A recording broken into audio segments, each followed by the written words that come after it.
Saludos a todas y todos. Luis Valladares de Fiordos Consultores. Me han invitado a hablar sobre lo que corresponde a la historia del movimiento cooperativista hondureño. Me gustaría tocar algunas fechas importantes, como la de 1876, cuando en Marcala, La Paz, se organizó la primer cooperativa en Honduras, denominada Sociedad de Ladinos de Marcala. Es importante porque en ese mismo año en Honduras se había promulgado lo que se denomina la reforma liberal bajo el gobierno de Marco Aurelio Soto y Ramón Rosa, que establecen que el Estado es laico, no tiene que tener ninguna vinculación religiosa. Otra fecha importante en el cooperativismo es 1954. 1954, que también coincide con la gran huelga del 54, pero que solamente es relacionada porque se promulga la primera ley de cooperativas. Ley que había sido estudiada, que había sido preparada por un grupo de estudiantes de cooperativismo en Puerto Rico. Había llegado a finales de la década del 40, inicios de la década del 50 a Honduras, Jorge Sainz Higgins, quien vino a apoyar al gobierno de Juan Manuel Gálvez, a la organización en la Universidad Nacional Autónoma de Honduras de la Facultad de Economía y la banca estatal, el BANAFON, el Banco Nacional de Fomento. Y ahí él empieza a organizar un poco lo que era el modelo cooperativista.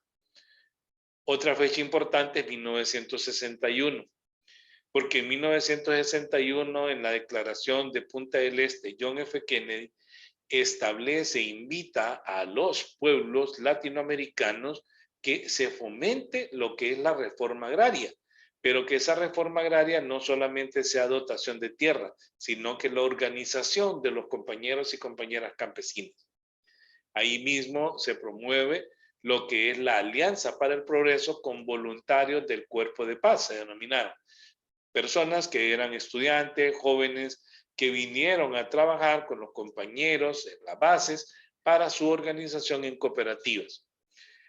1963 también va a ser un año importante para el cooperativista hondureño, a razón de que se había terminado, finalizó el Concilio Vaticano II de la Iglesia Católica y en el mismo se promueve que la Iglesia Católica tiene que organizar, promover, desarrollar en las comunidades en forma ecuménica, o sea, para toda la comunidad, la organización del modelo económico y toman propiamente las cooperativas como base fundamental.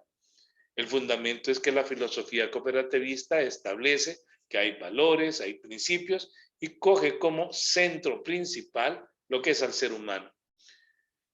De ahí que podemos ver que en esa época, entre el 63, 65, a finales del 70, van a haber algunas vinculaciones muy fuertes de estas organizaciones, la Alianza para el Progreso, lo que es la Iglesia Católica, con el desarrollo del cooperativismo, de ahorro y crédito, de vivienda, de producción, de transporte, y es importante empezar a establecer esta vinculación, porque son propiamente el momento del desarrollo del cooperativismo en Honduras. Van a llegar algunos personajes que van a ser bien importantes también. Yo diría que uno de los personajes más importantes que llegó al país es un brasileño, ¿verdad? Clodomir Santos de Moraes, que es el que viene a impulsar mucho la educación cooperativista para que conozcamos propiamente lo que son las responsabilidades de los directivos, de los líderes, de los gerentes, etcétera. Pero también llega un personaje que es importantísimo, especialmente para las cooperativas agropecuarias, para su organización, para concienciación de las mismas. Guadalupe Carney, un presbítero, un sacerdote jesuita que trabaja mucho, especialmente en la zona de Lloro, lo que es toda la parte de el Bajo Aguán, en todo lo que es la zona esta de Guanchías, en Batán y todo eso, en donde empiezan a promover mucho lo que es el cooperativismo. Eso también promovió de que muchos países empezaran a ayudar.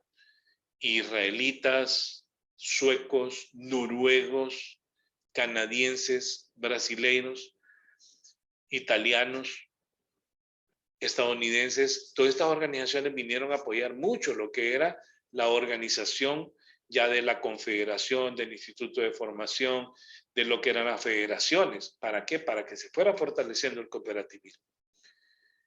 1974, 1972, pudiésemos decir importante porque se promulgan en Honduras dos leyes que son definitivamente claves, la ley de reforma agraria y la ley forestal, que tienen dentro de su fundamento la organización de los compañeros y compañeras campesinas a través de lo que es el cooperativismo. Pero va a haber un trance importante en el cooperativismo porque se empieza a desarrollar, empieza a crecer, participa socialmente en forma muy activa en la plataforma de lucha que se organizó y el cooperativismo se empieza a visibilizar mucho, pero en el 1992, cuando se da el gobierno de Rafael Leonardo Callejas, que se cambia la ley de reforma agraria, la ley de modernización agrícola, da con el traste muchas iniciativas porque empiezan a promover en muchos de los casos, en una forma para debilitar el cooperativismo, la parcelación de lo que eran las organizaciones, la tierra, y les permiten vender su tierra y eso debilita mucho. Ahora se ha ido fortaleciendo nuevamente el cooperativismo. Se ha ido fortaleciendo en el sentido de que ahora actualmente hay casi 1.600.000 personas afiliadas a cooperativas. Hay casi un movimiento de dinero, aproximadamente unos 50.000 millones de lempiras en las cooperativas. Hay datos estadísticos del crecimiento y participación de las cooperativas que se los entregaremos en próximos videos. Por hoy, pues es importante que podamos ver estas fechas, conocer estos personajes, pero me gustaría terminar con un dato histórico importantísimo. En 1971, en el Congreso de Ocotepeque, se aprobó lo que actualmente conocemos con la invocación al movimiento cooperativista hondureño. Tres personajes importantes dentro de lo que era el desarrollo del cooperativismo promovieron la aprobación en ese Congreso de una iniciativa que ellos llevaban. Esa invocación la acordaron en el Congreso de Ocotepeque en octubre de 1971 por iniciativa del señor Marcial Solís Padre, Hugo Samuel Reyes y la compañera Georgina Caballero. Tres personajes importantes, porque en la actualidad todo acto cooperativista que se tomó como resolución desde ese entonces se inicia con la invocación al movimiento cooperativista. Espero que se sigan suscribiendo a nuestro canal, les invito al mismo y empecemos a considerar mucho más estos temas sobre este movimiento que realmente es muy importante en Honduras.